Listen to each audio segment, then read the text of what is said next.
खूब your honour. मतलब ये कि अपनी प्राइम विटनेस यानी अपनी इकलौती विटनेस को ये लोग लोकेट करने की कोशिश कर रहे हैं, मगर मैं तो ये कहूंगा कि ये विटनेस लोकेट हो ही नहीं पाएगी, क्योंकि ये बलात्कार हुआ ही नहीं। ये झूठा मुकदमा तो सिर्फ धीरेन्द्र ठाकुर को बदनाम करने के लिए किया जा रहा है। और रही इस सती सावित्री की बात, तो उसका पता तो बहुत से लोगों के पास होगा। आई सबमिट योर ऑनर कि जब तक ये औरत इस अदालत में पेश नहीं की जाती, मैं ये मानने को तैयार नहीं कि ये बलात्कार हुआ, और मेरी गुजारिश है कि इस मुकदमे को खारिज कर दिया जाए। मैं सरकार को 10 दिन की मोहलत देता हूं। अगर अगली तारीख पर उस औरत को अदालत में ना पेश किया गया तो मैं ये मुकदमा डिसमिस कर दूंगा। Fantastic sir. मुकदमा ऐसे जीता जाता है।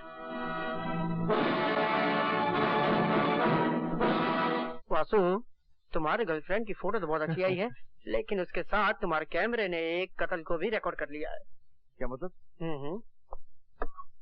इस फोटो में एक आदमी एक लड़की का गला दबा रहा है और इस फोटो में उसी लाश को गाड़ी में रख रहा है। और ये तो धीरेन्द्र ठाकुर है।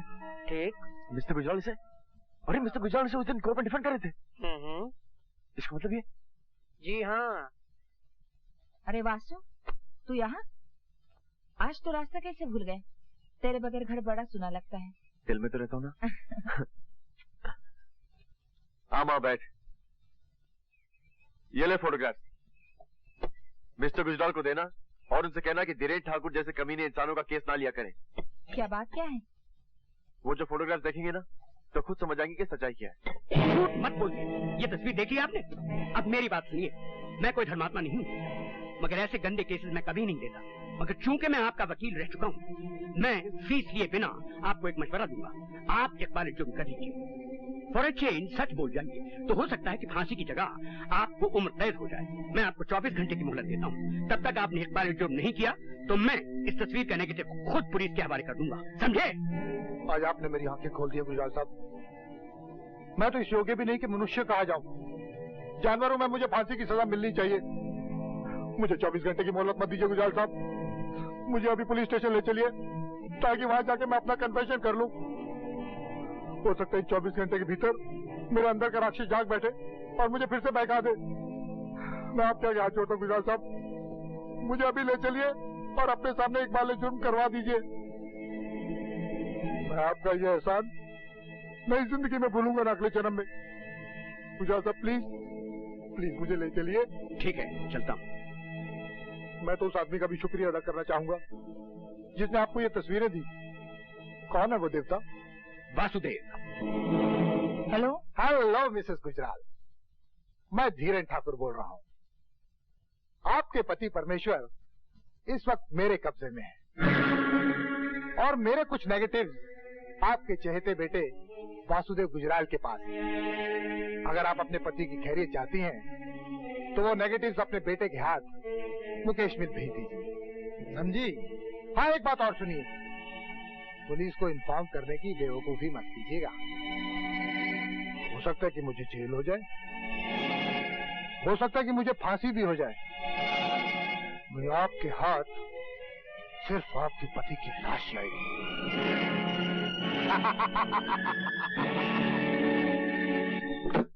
लंदन, पेरिस, रोम, शादी के बाद मैं तुम्हें इन सब जगहों पे लेके जाऊंगा। और ये होटल देख रही हो? बड़ी जुई है तुम्हारे सर में। मार दो। ये होटल देख रही हो? यहाँ पर हम रहेंगे और ये बिस्तर, यहाँ पर हम हनीमून मनाएंगे। चलो फोन उठाओ। हटो। चलो उठाओ। हेलो। हेलो वासु। माँ कैसी हो माँ? वासु, मिस्टर गुजराल को उठा लिया गया है और उनकी जान खतरे में है। तुम जल्दी यहाँ जाओ। चलो भाई।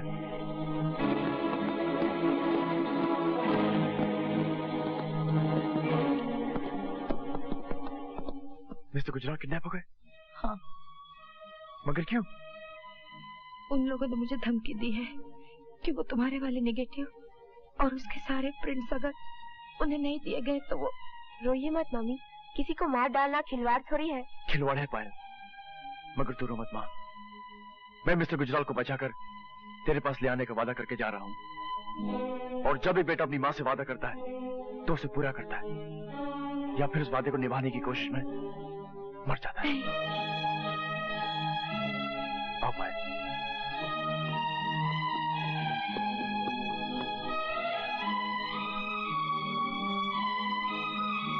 अगर वासु 5 मिनट के अंदर अंदर नहीं आया तो क्या हो जाएगा? नेगेटिव्स लाओ।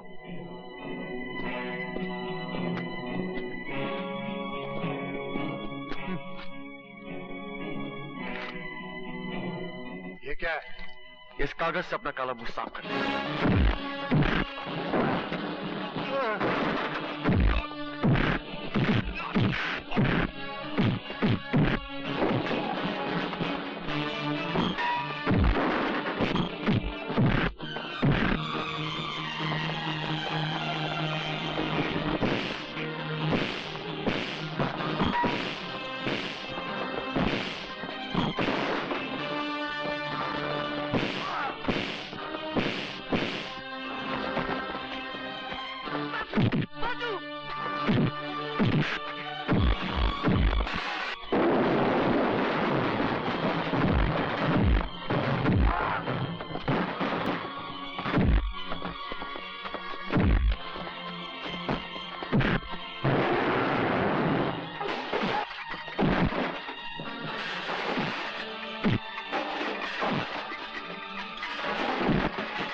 डॉक्टर ने आराम करने के लिए कहा है। भगवान तुम्हारी उम्र लंबी करे। तुमने जो कुछ भी मेरे लिए किया है मैं उसे जिंदगी भर भूल नहीं सकती। ये तो मेरा फर्ज था माँ। अच्छा, अब मिस्टर गुजराल ठीक ठाक है, मैं चलता हूँ। तुमसे ये किसने कह दिया कि गुजराल साहब ठीक ठाक है? गुजराल साहब तो मर गए बेटे। वो तो तुम्हारे डैडी हैं। आपको ये वर्ड सुनने की आदत नहीं है मिस्टर गुजराल। मैं तो आपको डैडी कहने के लिए तरस गया था, मगर आप ही ने मुझे कहने नहीं दिया। मुझे माँ की गोद तो मिल गई, मगर आपका साया नहीं मिला और मैं धूप में जीने का आदी हो गया।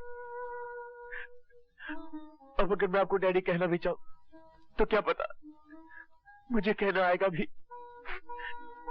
या नहीं। कह के देखो बेटा। हाँ बेटे, ये समझ लो कि तुम्हारे डैडी कहीं बाहर गए हुए थे, आज वापस आ गए। इस लफ्ज की आवाज सुनने को मेरे कान तरस गए।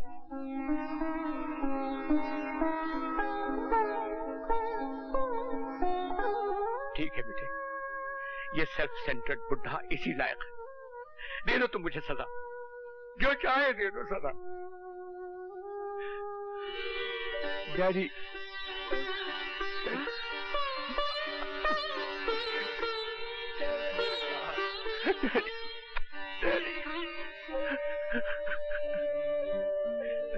अब क्यों रोते हो? अभी तक तुम एक अधूरे खानदान के अधूरे बेटे थे। माँ थी मगर बाप नहीं था, आज तो बाप भी मिल गया। नहीं, मैं अब भी अधूरा हूँ। आप तो मिल गए, लेकिन भैया अब तक नहीं मिले। मिल जाएंगे बेटे, मिल जाएंगे। जैसे तुम्हें तुम्हारे डैडी मिल गए वैसे तुम्हारे भैया भी मिल जाएंगे और हमारा खानदान पूरा हो जाएगा। रो मत। अच्छा ये बताओ कि ये फूल जैसी लड़की कौन है? ये पायल है। मतलब ये कि क्यों मासू?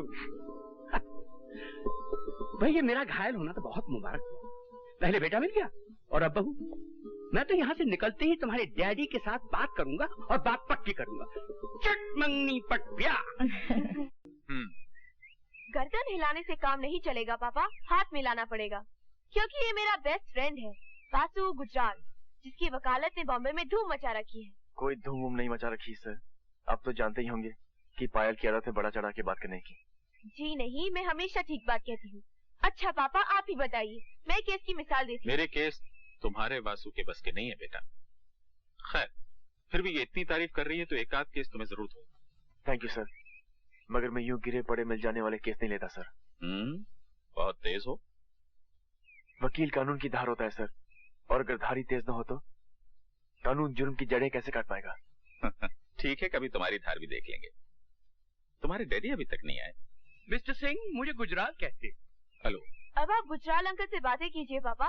वासु को तो मैं अपना मिनी सूट दिखाने जा रही हूँ। आओ वासु। हाँ हाँ, बड़ों की बातों में बच्चों का क्या काम।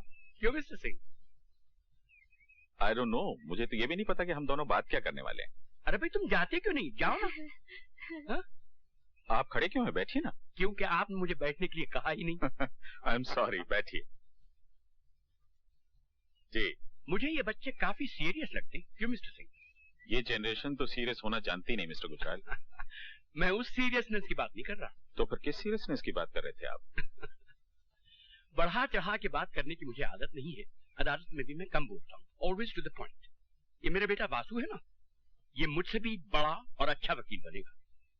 अखबार वाले तो फिदा हैं इस पे, हर रोज कोई ना कोई राइट अप छपता रहता है। रत्नाबाई रोडवेज का जो कॉम्पेंसेशन केस था ना, वो मेरे बेटे वासु ने ही जीता था। उन हरामियों के हलक से उसने कॉम्पेंसेशन उगलवा ही दिया। तो ये वो वाला वासु गुजराल है? 100%। और एक पॉलिटिकल लीडर की कातिलाना चालों से भी इसने मुझे बचाकर निकाल दिया। खैर छोड़िए इन बातों। वासु मेरा सगा बेटा नहीं है। हुआ ये कि मेरी बीवी की एक सहेली जगदीशपुर में रहा करती थी। ये उनको वहीं दिखा। इसका बड़ा भाई वहां नौकर था, तो एक मर्डर और रेप केस में उसे सजा हुई। ये बेचारा रह गया, यतीम, छोटा सा, लावारिस। मेरी बीवी को तरस आया, उसने गोद ले लिया। कहने का मतलब ये कि मेरा खून का नहीं है, मगर हमारा ब्लड ग्रुप एक है। और अगर ये मेरा सगा बेटा भी होता तो मैं इससे इतनी ज्यादा मोहब्बत न करता। ब्लड तो अब कौन मानता है गुजराल साहब? पेरेंट्स का फर्ज तो ये है कि वो अपने बच्चों की खुशी चाहे। तो फिर पंडितों की जबान में इसका मुहूर्त निकलवा दूं? मेरी तरफ से तो बात पक्की है, लेकिन जरा फैमिली पुरोहित से पूछना पड़ेगा। Give me a couple of days. Sure. पंडितों के हुक्म के बगैर तो इस मुल्क में कंप्यूटर भी नहीं चलते। हम आप क्या करेंगे? अरे गुस्सा थूक भी दो। गुस्सा थूक कैसे दूं? वो हरामजादा मेरी बेटी से शादी करेगा। ये किस पे फूफा कर रहे हो भाई? जरा इन पर अपनी मुस्कान की वर्षा तो करना रत्ना, क्योंकि मैं इनसे ये कहता हूँ कि अनशन लोगों से मिलने क्यों लगे? कौन अनशन लोग? वही दोनों जो अभी अभी यहाँ से गए हैं। अब तुम मेरे दुश्मनों से दोस्ती करोगे तब तो फिर बात नहीं जमेगी। अरे भाई, उन्हीं हरामजादों पर तो अब तक मेरा खून खौल रहा है। उस लौंडे की हिम्मत तो देखो, मेरी बेटी से शादी करेगा। मेरे टुकड़ों पर पलने वाला वो शख्स मेरी बेटी से शादी करेगा। उस जूडी को भी 5 लाख उसी ने दिलवाए। मैं तो कहता हूँ उन दोनों को गोली मरवा दो।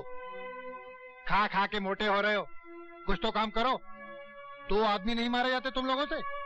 अब अगर हमारे किसी आदमी ने उन्हें मारा तो बात बिगड़ जाएगी, क्योंकि वो रिश्ता लेकर आ चुका है। उन्हें मारने के लिए तो कोई ऐसा आदमी ढूंढना चाहिए जो भरोसे के लायक भी हो और हमसे जिसका कोई ताल्लुक भी साबित न हो सके। वो 212 कैसा रहेगा? तुम्हारा ये तीर बिल्कुल निशाने पर बैठा है रत्ना। ये 212 कौन है? पता नहीं, मगर कमाल का आदमी। She'll be alright in about 3 months, लेकिन इनको दाखिल करना पड़ेगा और ट्रीटमेंट भी बहुत महंगा होगा। महंगे सस्ते की बात ना कीजिए डॉक्टर, बस इतना बताइए कि ये ठीक तो हो जाएंगी ना। पैसों का बंदोबस्त तो कहीं ना कहीं से कर ही लूंगा। You are very fortunate mister Ravi. मेरा teacher doctor Arnold Robertson London से आने ही वाला है, and I tell you he is a magician. वो मेमोरी का ताला ऐसे खोलता है जैसे कोई एक्सपर्ट भी किसी तिजोरी का ताला भी क्या खोलेगा। ये तो बहुत ही अच्छी बात है। खर्चा कितना होगा? Let me think. 1 लाख रुपया तो हो जाएगा। 1 लाख? मोर भी हो सकता है, लेकिन मैं 1 लाख रुपए के भीतर रखने की कोशिश करूंगा। I will try. ठीक है, मैं 1 लाख रुपए का बंदोबस्त करता हूँ। चलिए मालकिन। 1 लाख तो जरूर चाहिए, मगर किसी का कत्ल करके नहीं। मैं जानता था कि तुम यही कहोगे। ये कत्ल नहीं, 212 इंसाफ है। पूरी बात सुन लो, उसके बाद चाहो तो इनकार कर दो। पूरी बात क्या है? अंदर चलो। आओ। रत्ना, रत्ना, रत्ना, क्या कर रही हो? रुक जाओ, एक कदम भी आगे बढ़ाया तो सिस्टर, ऐसा मत करो। नहीं, मैं तेरी माय डियर सिस्टर नहीं हूँ। अगर तू मेरा भाई होता तो मेरी फूल से बेटी नीलम को गैंग रेप होने देता। मेरी बेटी का रेप और मर्डर करने के बाद अब तू मेरे पास आया है। आगे तो देख, मैं तुझे छोड़ूंगी नहीं। रत्ता नहीं, ये हमारे नीलम का कातिल नहीं है। ये तो उसका बदला लेगा। क्या तुम उसे मार डालोगे जिसने मेरे बेटे का रेप किया था? अरे मैं तो अपनी बेटे की लाश को पहचान न पाई। सूरत बिगाड़ दी थी कमीनों ने।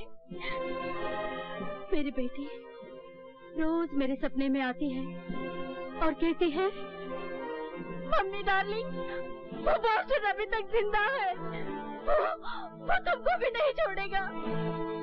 तुम मेरे पास आ जाओ मम्मी। यहाँ पीस है, शांति है। हाँ, मैं आ रही हूँ बेटी, मैं तुम्हारे पास आ रही हूँ। नहीं, जाता नहीं। लिख लिया, जिस आदमी को मारने के लिए मैं तुम्हें 1 लाख रुपए दे रहा था ना, उसी कमीने ने इसकी बेटी का रेप कर दिया और फिर मार डाला।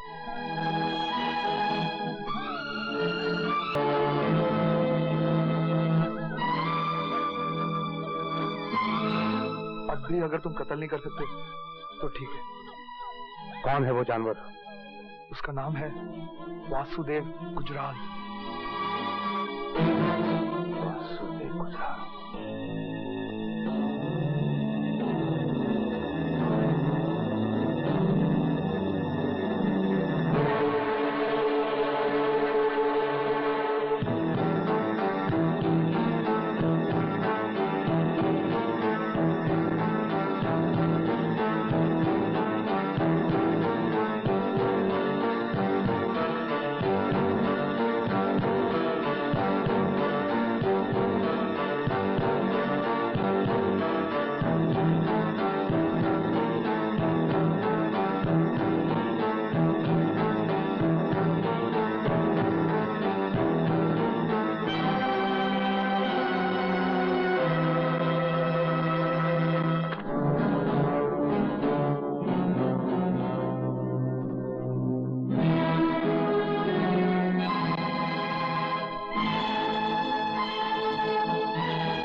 वासुदेव गुजराल बन के घूम रहा है शहर में और मैं अपने भाई को ढूंढता फिर रहा हूँ। और मेरे बदलों से भी देख, तुझे खोज भी रहा था और तुझी को मारने भी आ गया। मुझे माफ कर दे रोहन, मुझे माफ कर दे। अब मैं तो इस शहर में भी नहीं रहूंगा। किसी को ये ना पता चल जाए कि तू सदा याफ्ता रवि का छोटा भाई है। तू वासुदेव गुजराल बन के ही रह मेरे रोहन, तू वासुदेव गुजराल बन के ही रह।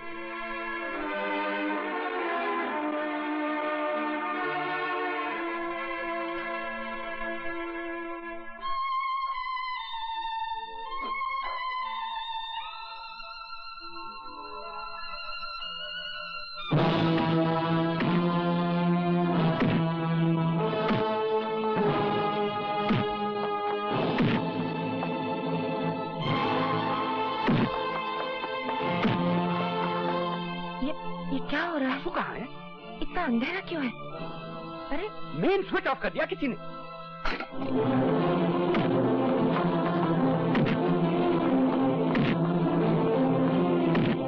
वासु, वासु, रुक जाओ बेटे, इसे और मत मारो। ये अपने आप को डिफेंड नहीं कर रहा, केस बिगड़ जाएगा। ये मुझे धीरेन ठाकुर का आदमी लग रहा है। वो है बड़ा काइया, कितनी तैयारी के साथ भेजा है इसे। तुम इसे फौरन पुलिस के हवाले कर दो। तुझे तो मैं कम से कम 10 बरस के लिए जेल भिजवाऊंगा। 2 साल कम क्यों कर दिए वकील साहब? इसे मैंने कहाँ देखा है? प्लीज यशोदा। नहीं, मैं सच कह रही हूँ, ये चेहरा मेरा देखा हुआ है। रेणुका जी, आपका रवि फिर गिरफ्तार हो गया। मेरा रवि? मेरा तो कोई है ही नहीं। वो रवि रेणुका जी, रवि जो आपकी सेवा कर रहा है। उस पर कत्ल करने की कोशिश का इल्जाम लगा है। क्या आपका रवि किसी का कत्ल कर सकता है? मगर रवि है कौन? अपनी याददाश्त की खिड़कियां खोली रेणुका जी। आप गांधारी की तरह बंधी हुई अपनी आंखों पर खोई हुई याददाश्त की पट्टी खोलने की कोशिश तो कीजिए। मैं जा रही हूँ उसकी जमानत करवाने। भगवान के लिए अपनी जिंदगी की उलझी हुई रोड का सिरा खोज लीजिए रेणुका जी। ये कई जिंदगियों का सवाल है।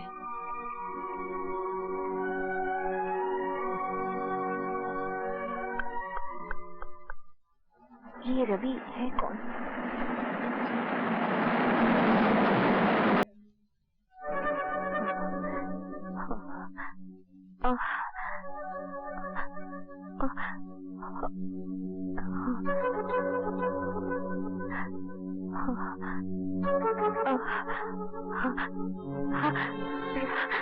रवि, रवि,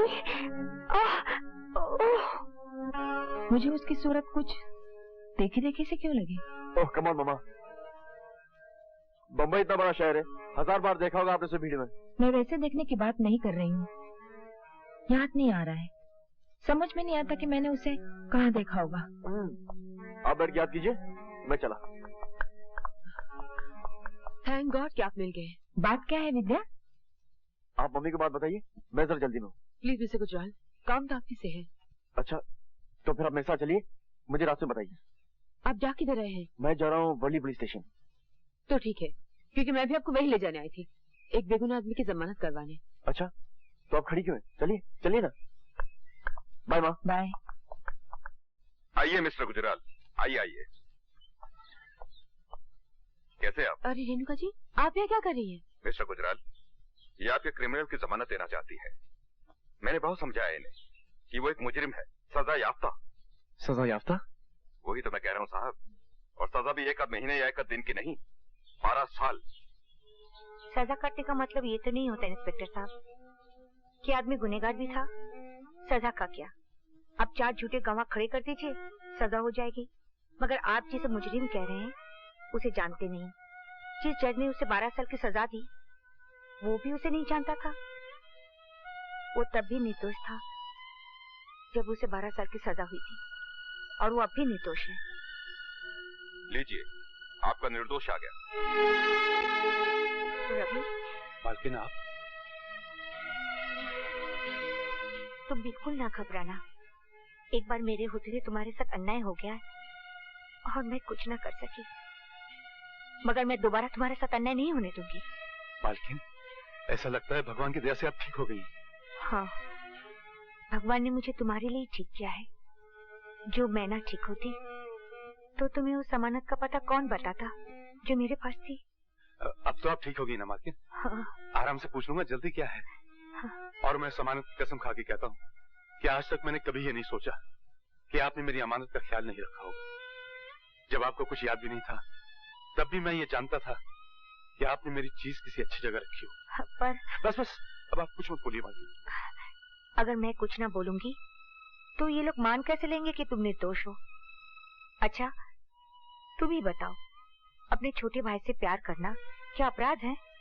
नहीं ना, मगर इसने तो उसी अपराध की सजा भुगती है, और अब तुम उसे फिर से जेल भिजवाना चाहते हो? मालकिन, यह अपराध मैंने किया है। मैंने इन पर हमला किया था, इसकी सजा मुझे मिलनी चाहिए। लेकिन तुम मुझे जानते भी नहीं, ना मेरी तुम्हारी दोस्ती ना दुश्मनी, फिर तुमने मुझ पर कातलाना हमला क्यों किया? ये सब छोड़ो भैया, मैंने तुम पर हमला किया था ना, तुम ऐसा करो, मुझे जेल नहीं फांसी पर चढ़वा दो। अरे कैसे फांसी पर चढ़ा देंगे? अरे भाई, तुम लोग इधर उधर की बात मत करो। मुझे लगता है तुम अपने उस भाई के बारे में जानना ही नहीं चाहते हो जो... भाई? हाँ, तुम ही बताओ, मैं कैसे चुप रहूंगी? इसके भाई का पता मेरे सिवा कोई जानता ही नहीं। अगर तुम्हें सुनना नहीं है तो मत सुनो, मगर मैं बताने चाह रही हूँ। मालकिन, तुम चुप रहो। तुम्हें मेरी सहेली मिसेस यशोदा गुजराल तो याद है ना? मिसेस यशोदा गुजराल? मैंने रोहन को उन्हीं के हवाले कर दिया था। बेटा बनाकर पाला होगा उसको मेरी यशोदा ने। अब तो वो इतना बड़ा हो गया होगा कि अगर वो हमारे सामने बैठा हो तभी ना उसे तुम पहचान पाओगे, ना ही मैं। मुझे पूरा यकीन है यशोदा ने उसे जरूर वकील बनाया होगा, क्योंकि मैंने उसे बता दिया था कि तुम रोहन को वकील बनाना चाहते हो। Mister Rohan Yadav, advocate. मगर मैंने उस बाल गोपाल का नाम वासुदेव गुजराल रखा है रेणुका। और ममा तो मैं हूँ बेटे, मगर ये जो आदमी जिसे तुम पुलिस रिमांड में दिलवाने आए हो मेरे भैया है।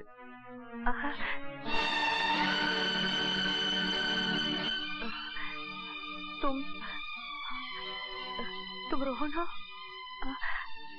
अरे मेरे पैर नहीं, पाँव छू रवि के, जिन पैर पर जल की 12 वर्ष की धूल है। नहीं नहीं नहीं नहीं, ये दोनों देवियां झूठ बोल रही हैं। मैं वो रवि यादव नहीं हूँ। मैं रवि यादव होता तो क्या अपने छोटे भाई की हत्या करने की सुपारी लेता? झूठ मत बोलिए भैया, जरा सोचिए, जिन हाथों को आप चुमा करते थे वही हाथ आप पर उठे। इन हाथों को तो मैं काट कर फेंक दूंगा। नहीं। तू कौन होता है? तू कौन होता है मेरे रोहन पे हाथ काटने वाला? हाँ, ए वासुदेव गुजराल, तू क्या समझता है कि मेरे रोहन के हाथ लावारिस है? तो भैया इन हाथों को अपने चरण छूने की इजाजत दीजिए। भाई गले मिलते हैं।